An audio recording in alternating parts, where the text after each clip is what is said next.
something to say. One crisp morning, the protagonist woke up, like he always did, to the soft chirp of birds outside his window. The sun was just starting to peek through the trees, and he stretched as he got out of bed. He had a busy day ahead of him, but for now, everything seemed normal. As he walked toward the kitchen, he glanced out the window, expecting to see the usual view of his driveway and the street beyond. However, his heart sank when he noticed a car parked in his driveway. It wasn't his car, nor was it a neighbor's who had permission to park there. The car was parked in the middle of his space, completely blocking his driveway. He frowned, confused, as he realized it was Karen's car. He could see her house a few doors down, and he had no idea why she would park there, especially when there was ample street parking available.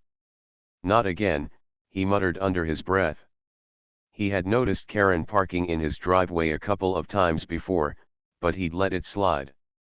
He didn't want to make a scene over something so minor. At first, he thought it was just a mistake.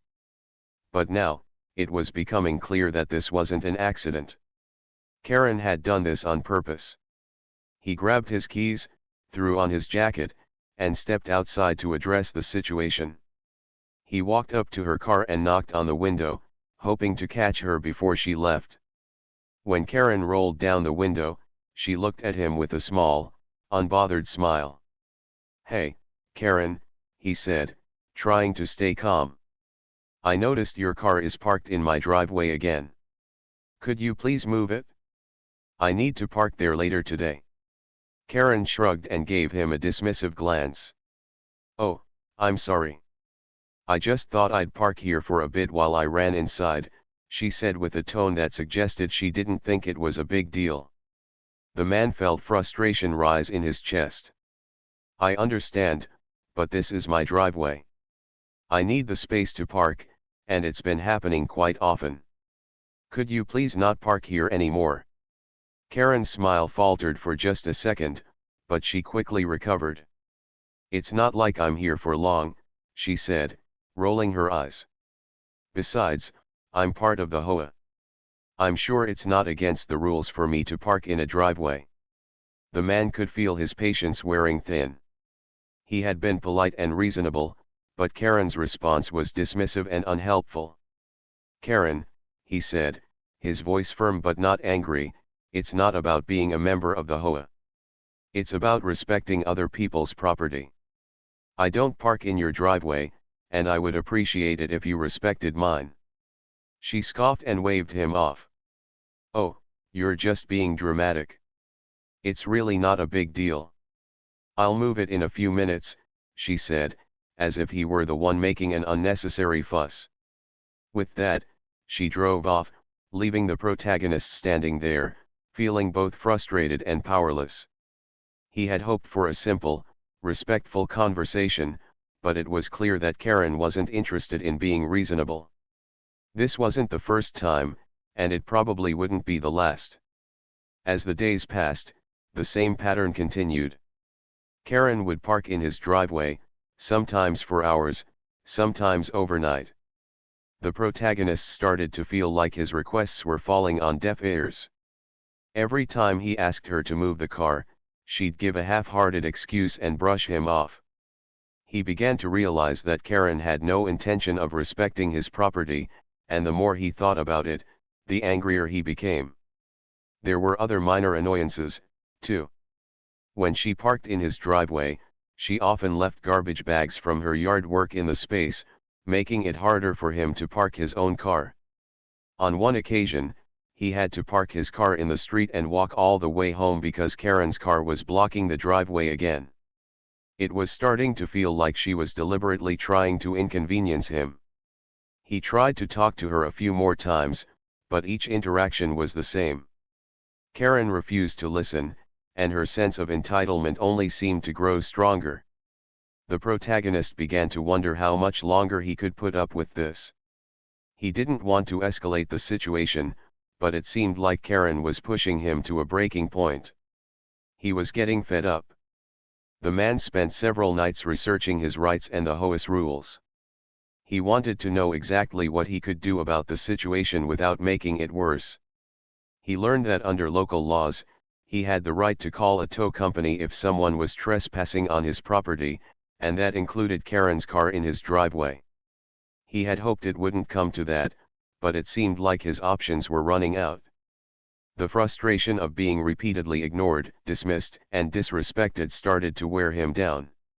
He knew he had to make a decision soon.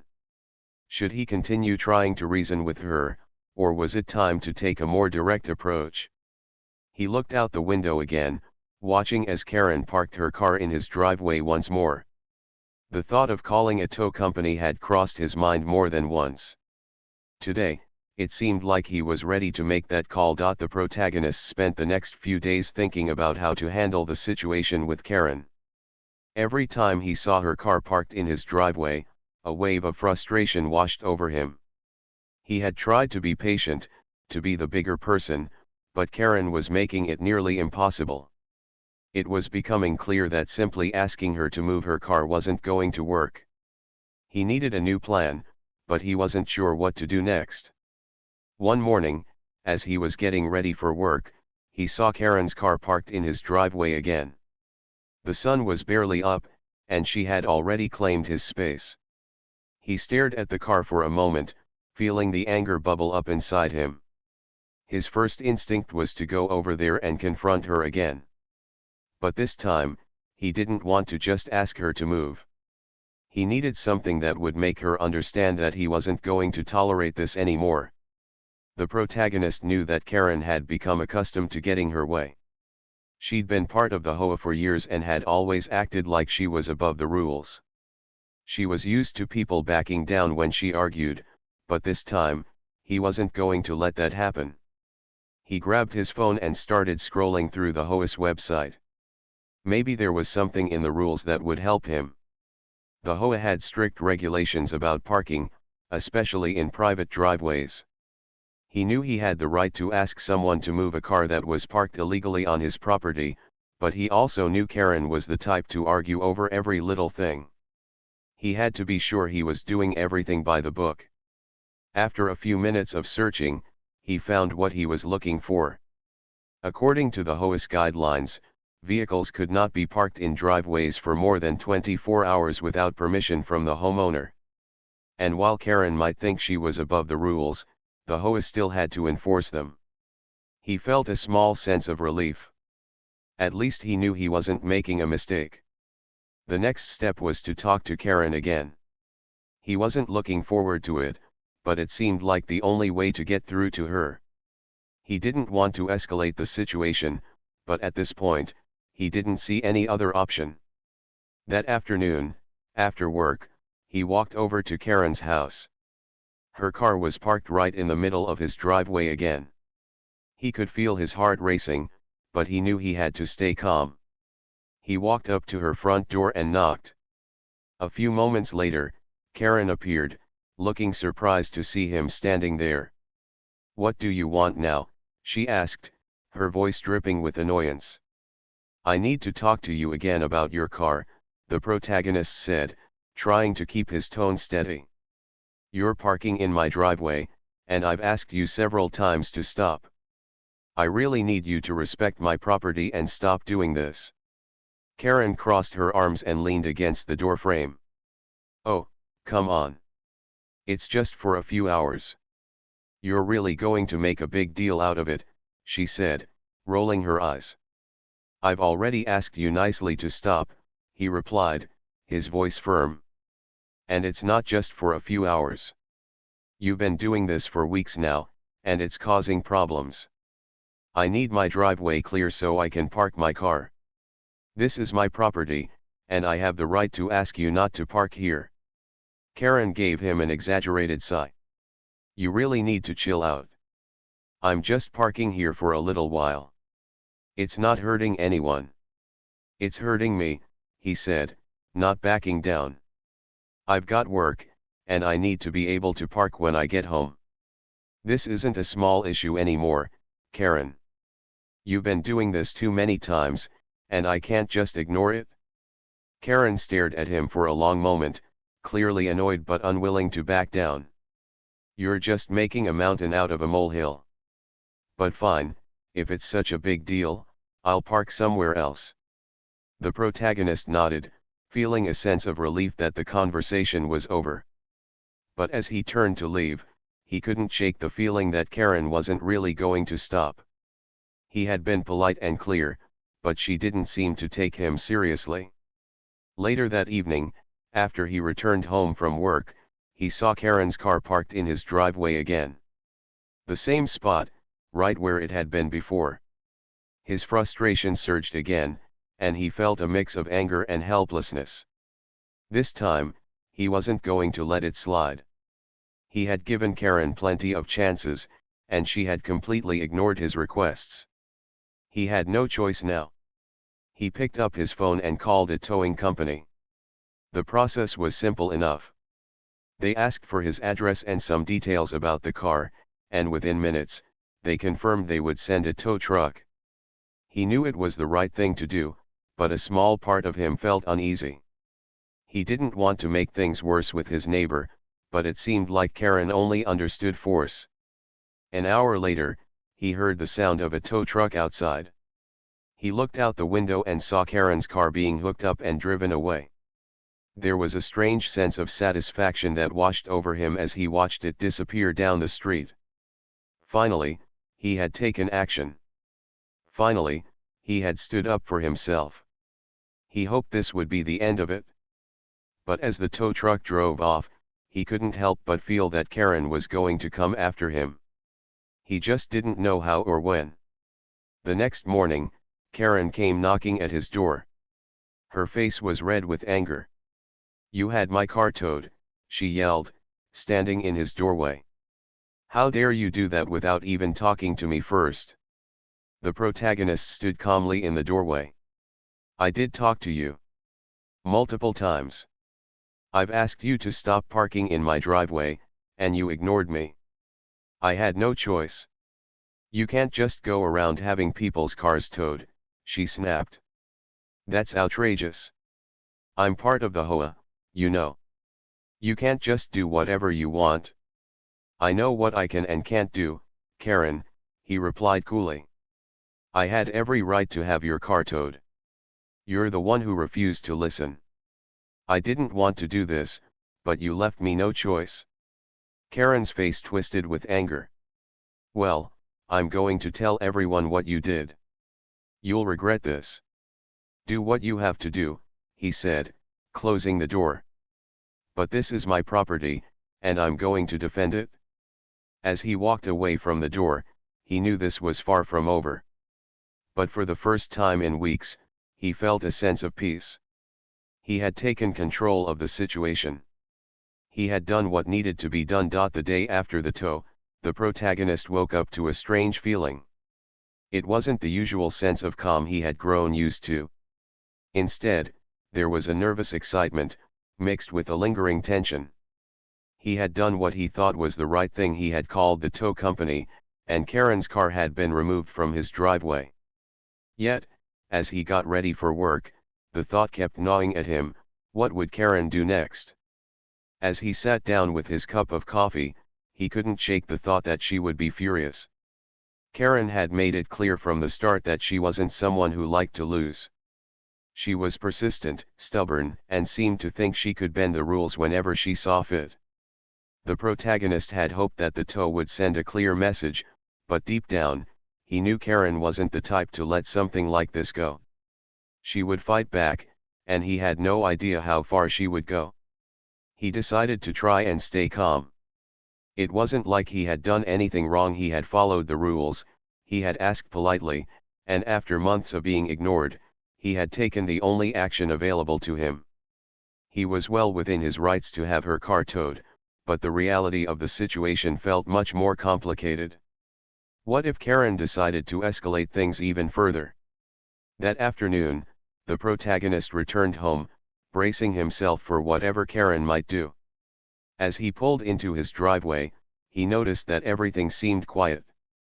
No sign of Karen's car. No angry confrontations. He thought, for a moment, that maybe the whole ordeal was over. But as he walked up to his door, his eyes caught something, a bright, colorful flyer pinned to his door. He frowned and quickly walked over to remove it. As he read the words, his suspicions were confirmed. The flyer was an angry note from Karen, accusing him of harassment. It detailed her side of the story, painting her as the victim of a petty, unreasonable neighbor. It was clear that Karen had taken the incident personally and was ready to rally support from the rest of the neighborhood. The note said, in bold letters, "This neighbor thinks he can do whatever he wants. I'm part of the HOA, and I'm not going to let this slide. If you support this kind of behavior, you should think twice about who you're living next to." The protagonist sighed and let the flyer fall to the ground. He had expected Karen to cause a scene, but he hadn't anticipated this level of dramatization. Karen was trying to turn the neighborhood against him, using her position in the HOA as a shield. It didn't take a genius to realize that she was likely spreading her version of events to anyone who would listen. He couldn't help but feel frustrated.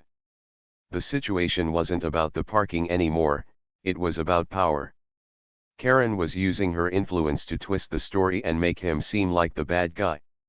It was unfair, but he knew that dealing with people like Karen often meant standing firm, no matter what they threw at you. The next day, things took an unexpected turn. The protagonist received a call from the HOA. The voice on the other end was polite but firm. "Hello, this is James from the HOA.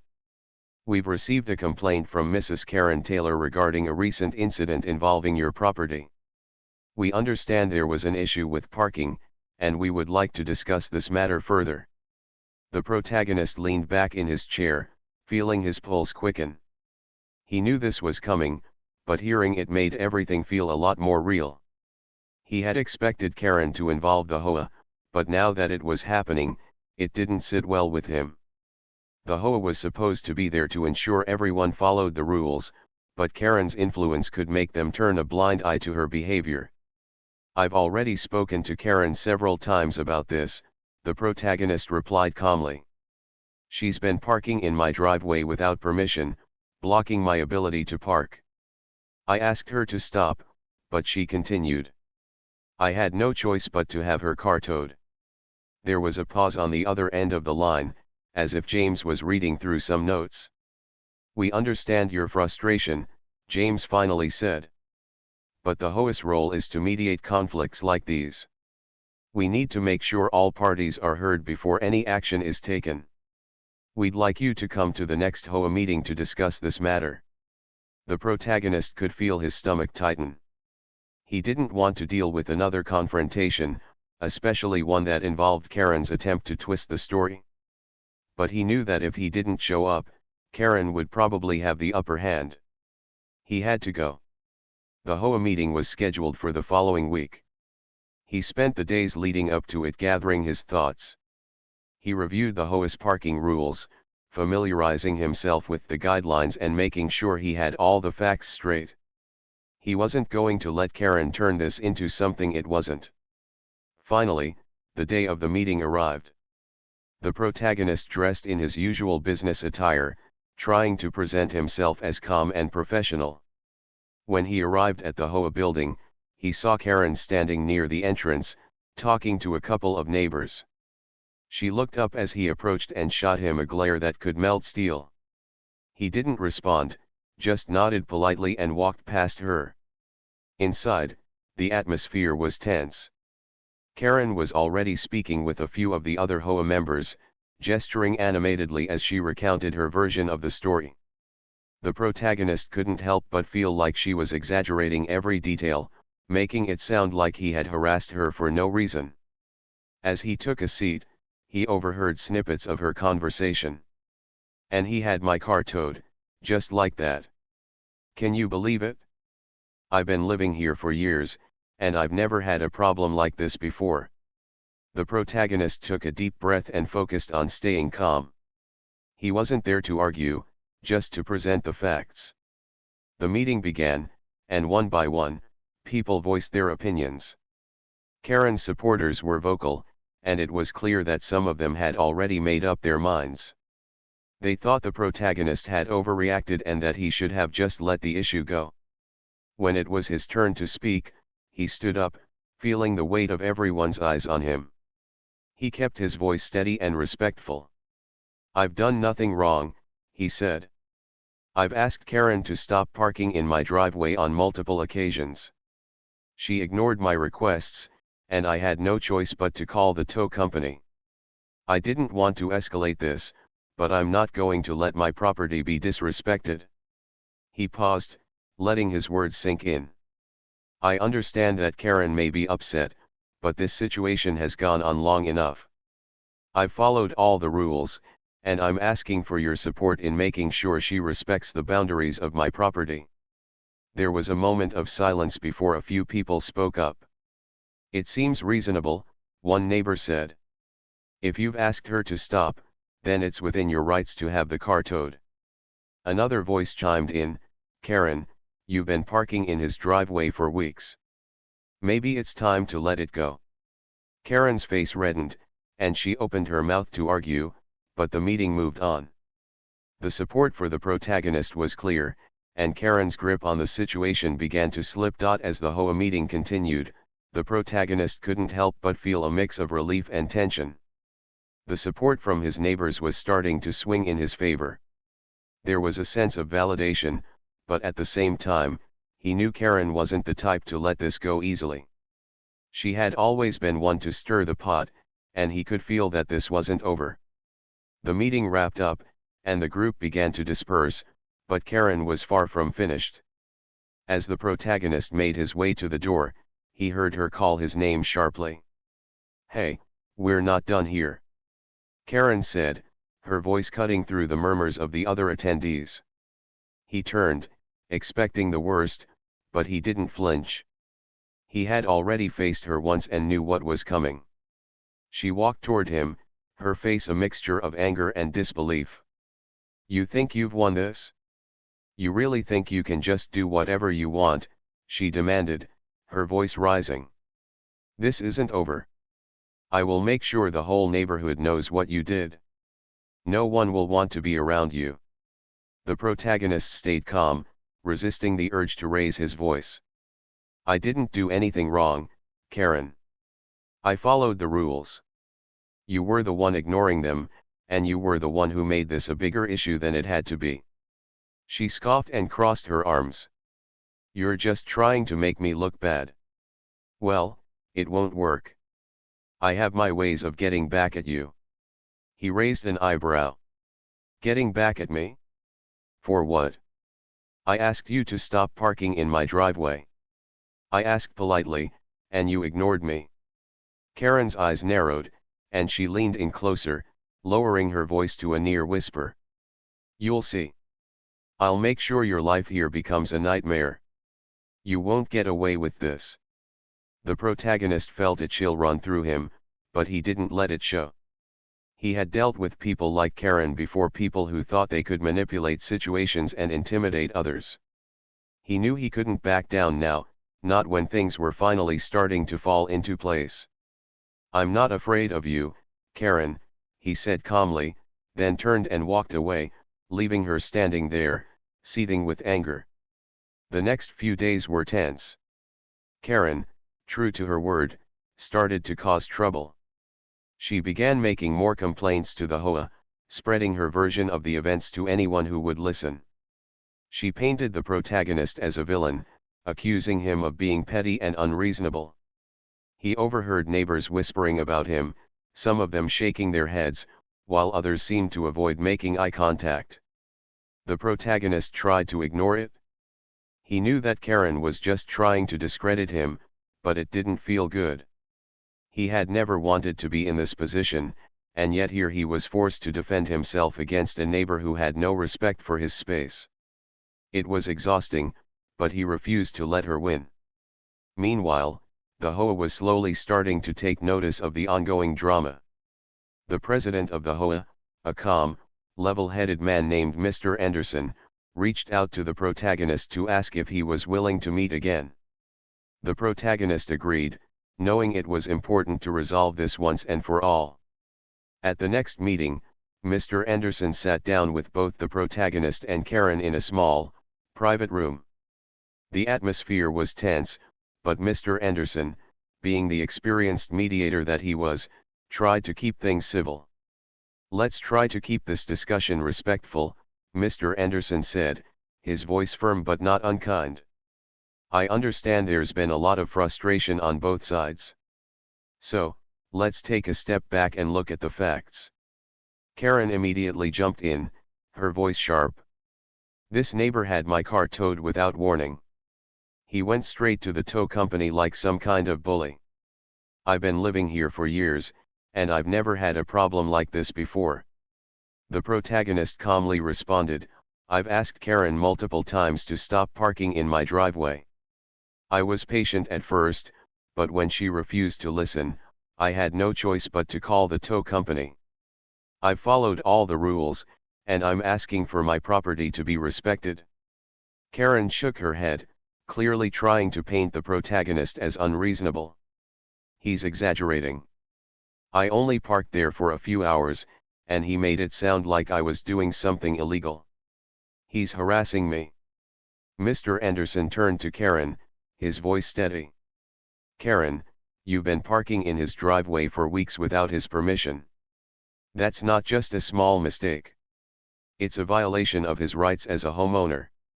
Karen's face flushed with anger. "You're taking his side. This isn't fair." "We're not taking sides," Mr. Anderson said calmly. "We're here to ensure both sides are heard and to resolve this issue in a way that benefits the entire neighborhood." The protagonist could see that Karen was losing control of the situation. Mr. Anderson was no longer buying her accusations, and the truth was starting to become clear to everyone in the room. "Karen," Mr. Anderson said, turning back to her. "You're a member of the HOA, and as such, you should know that your actions have consequences. The rules apply to everyone, and ignoring them only creates problems." Karen opened her mouth to protest, but Mr. Anderson raised a hand. "This conversation is over. I've heard enough. The next step will be to issue a formal warning. If this behavior continues, there will be further consequences." The protagonist felt a small wave of relief wash over him. He had expected the HOA to be more lenient, but Mr. Anderson had been firm and fair. Karen's attempts to manipulate the situation were finally starting to unravel. As the meeting ended, the protagonist walked out feeling like a weight had been lifted off his shoulders. Karen didn't say another word to him, but he could feel her burning anger as she glared at him from across the room. The next few days were quiet. Karen seemed to retreat, perhaps realizing that her attempts to turn the tables had failed. The protagonist continued with his daily routine, relieved that things were finally starting to calm down. The support from the HOA had given him the strength to stand up to Karen, and it felt like the neighborhood was slowly returning to normal. But just as he thought the situation was resolved, Karen found one last way to make her presence known. One evening, the protagonist returned home to find a strange sight. A large, ugly for sale sign was planted in Karen's front yard. At first, he was confused. Why was Karen selling her house? Had she really given up that easily? But as he stood there, staring at the sign, he couldn't help but feel a small sense of victory.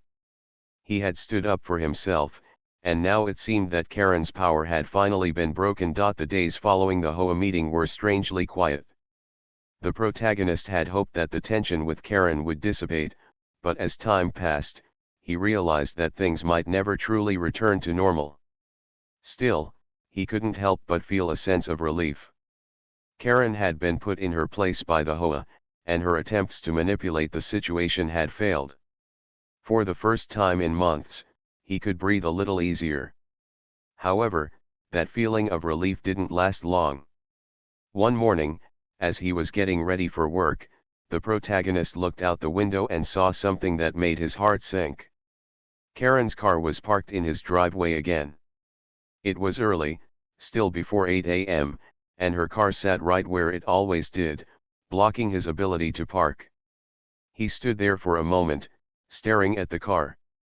A mix of anger, frustration, and disbelief surged through him. Didn't she learn anything? After everything that had happened after the HOA meeting, the warnings, she was still doing it. He had been patient, polite, and even reasonable. But this was too much.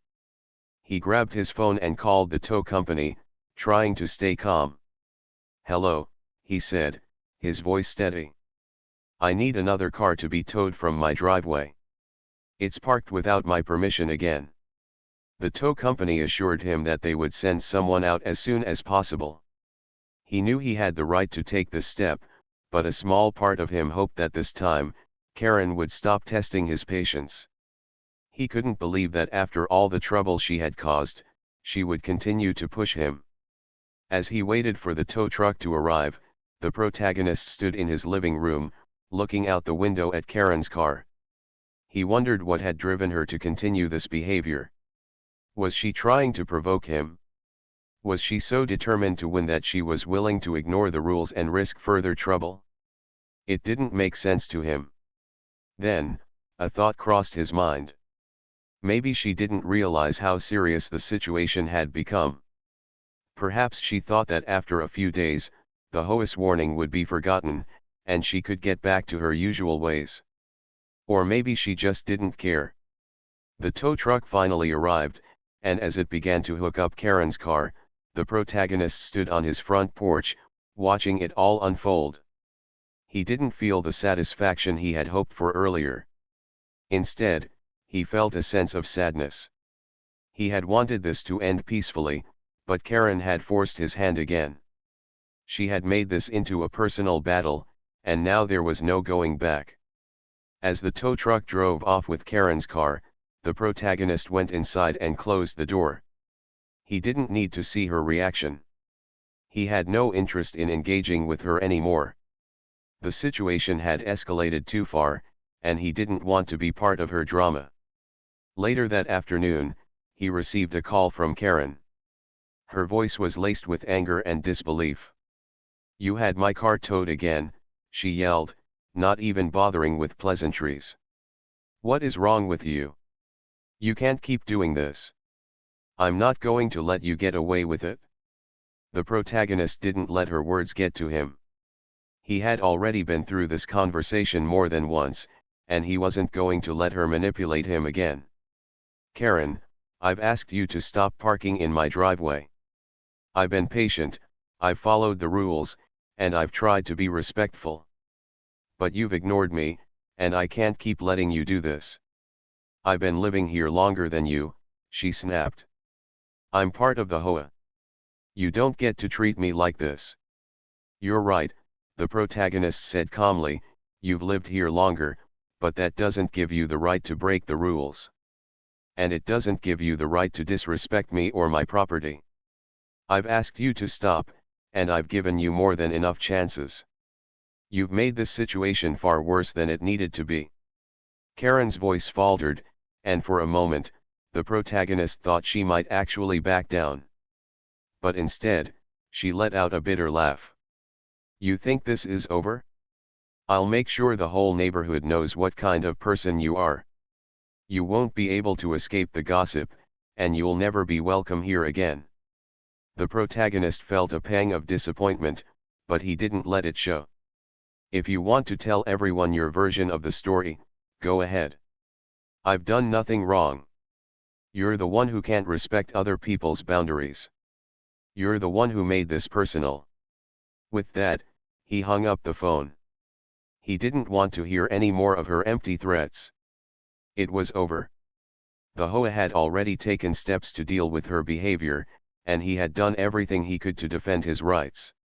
Now it was time to let go of the situation and move on. In the weeks that followed, Karen's behavior seemed to change. She didn't park in his driveway again, and the tension between them began to fade. The protagonist still saw her around the neighborhood, but their interactions were limited to polite nods and distant waves. She never brought up the issue again, and although he knew she still resented him, the situation had finally been put to rest. Looking back, the protagonist realized that the ordeal had taught him a valuable lesson. Standing up for yourself was never easy, especially when dealing with people like Karen. But in the end, it was worth it. He had maintained his dignity and his sense of self-respect, even when Karen tried to push him to the edge. The neighborhood slowly returned to normal. The protagonist went back to his routine, enjoying the peace and quiet he had once taken for granted. He knew that there would always be difficult people in the world, but he also knew that sometimes, the best thing you could do was stand firm and let your actions speak louder than words. For the first time in months, the protagonist felt like he could truly relax. The stress had lifted, and he had come out stronger for it. Life in the neighborhood was no longer defined by Karen's petty drama. The protagonist had reclaimed his space and his peace of mind.